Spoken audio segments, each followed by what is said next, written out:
Hello everyone and welcome to the American Airlines Center where the #1 overall seeded UConn Huskies are taking on #2 Mississippi State for a shot at the national championship game on Sunday night.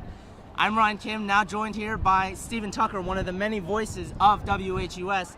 And Stephen, it's got to be great to be in Dallas here, getting away from the cold and potentially snow. Yeah, warm weather here, nice breeze, 80-degree temperatures. I'll definitely take this over New England snow any day. And now, Stephen, as you know, the Huskies and Bulldogs met in last year's tournament with the Huskies shellacking them 98-38. What does the Mississippi State team have to do tonight in order to have a better chance at defeating the Huskies? Well, a big thing that I think the Mississippi State Bulldogs are going to have to do, and they'll have taken this away if they watch the Oregon game that UConn just played, is taking care of the basketball, because UConn was able to convert 38 points off of 22 turnovers in that basketball game. So being able to take care of the basketball, get good offensive possessions is going to be key, but also play sound defense as well. The big three of Nafisa Collier, Gabby Williams, and Katie Lou Samuelson is a nightmare to opposing defenses rather. So it'll be interesting to see what kind of preparation Mississippi State did to match up with them tonight.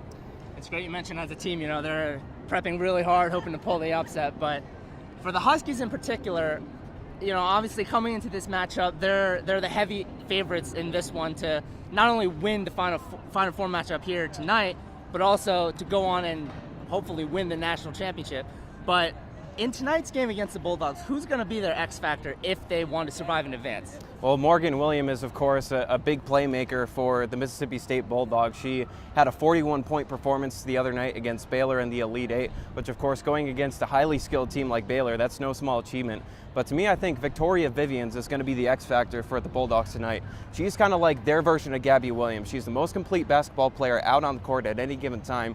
She's averaging 16.3 points per game, the leading scorer for the Bulldogs. So I think if UConn is really going to have, you know, that one shining chance to put down the Bulldogs tonight, it's going to be by stopping Victoria Vivians. Yeah, as you mentioned, Morgan Williams, she dropped 41 points against Baylor.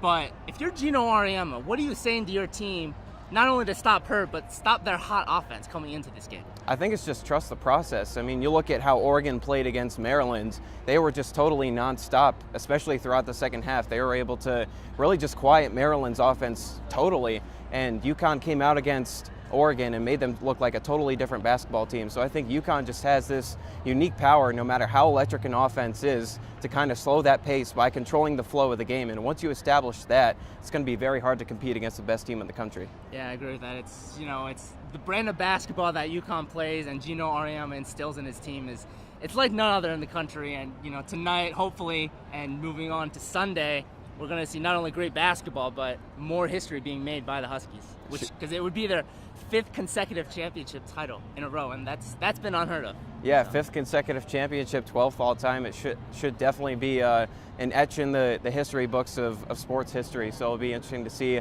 how UConn can shine here in Dallas this weekend, and it'll start tonight against the Mississippi State Bulldogs. Definitely. All right. Thank you for joining us here, Steve. Thanks for having me.